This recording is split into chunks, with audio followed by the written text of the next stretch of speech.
Good morning, Mayor Adams, Commissioner Leonard, Commissioner Fritz, Commissioner Fish. Thank you for the opportunity to speak in favor of this important resolution. My name is Tom Leedham. I'm the Principal Officer of Teamsters Local 206, and for 23 years I've been the Chairman of our Healthcare Fund, a Taft-Hartley fund that's been providing healthcare benefits to thousands of Oregon families for more than 50 years. Here in Portland, I'm also a member of the Jobs with Justice Healthcare Committee. Jobs with Justice is a coalition of more than 80 organizations representing labor, faith, and community groups.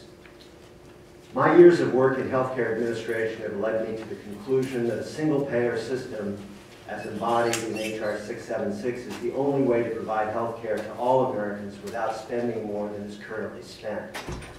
Unlike many reform proposals, support for single-payer is coming from the bottom up, structures that are closer to people. Unions, churches, community organizations, and significantly state, county, and city governments. Single payer has been endorsed by the U.S. Conference of Mayors, and specifically by a large number of cities, including Baltimore, Louisville, Indianapolis, Detroit, San Francisco, and Seattle. While the moral imperative of universal health care is undeniable, in my role, I look at the issue from a cost perspective. Simply put, in collective bargaining, the more money spent to maintain a schedule of benefits, the less money will be available for wages, pensions, or other economics. There are many examples of single-payer systems in the U.S., Medicare and the Veterans Administration the most obvious, yet elements of single-payer also exist with Taft-Hartley trusts and self-insured corporations. These concepts are not foreign nor radical, they just make good economic sense. Union trusts over the past 20 years have found ways to limit cost increases. Much of this cost containment has been accomplished through self-funding or self-insurance to the extent possible, depending on the size of the trust and therefore the size of the risk pool. This concept of eliminating insurance profit is not limited to union trusts. Large corporations have done the same thing by simply absorbing the risk and hiring third-party administrators, or in some cases insurance companies themselves, to simply pay claims based on the schedule of benefits. My experience has been that the larger the risk pool, the lower the per capita costs.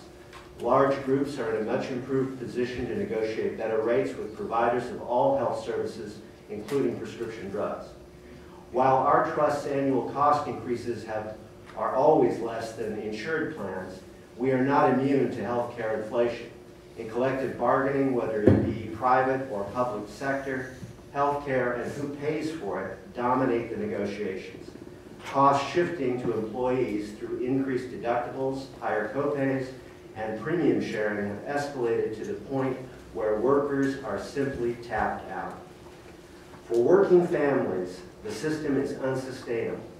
The journal, American Family Physician, in 2005 predicted that skyrocketing private health insurance costs are on track to consume all our average household income by 2025.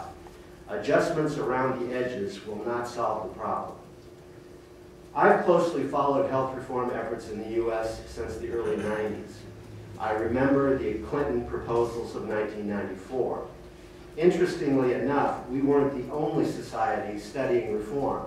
At that time, Taiwan, a free market capitalist society, was also involved in healthcare reform. In 1994, 40% of the Taiwanese population had no health care. In 1995, they successfully implemented their new healthcare program. Today, that system is Taiwan's most popular government program. Polls show a more than 70% approval rate. More than 98% of the Taiwan population now has quality health care. Total health care spending in Taiwan is about 6% GDP versus what approaches 17% GDP in the U.S. The Taiwanese are not so arrogant to think they can't learn from others. According to the director of the Taiwan National Health Program, Taiwan modeled their new program after our Medicare program. Taiwan solved their healthcare issues by adopting a uniquely American solution. Had we taken similar action in 1994, not only would we not be here today discussing this issue, our businesses would be more competitive and working people would be secure in the knowledge that regardless of the emergency or their job status, their health would be protected. In our union, by adopting the principle that we're all in this together, we've been able to control costs while covering everyone.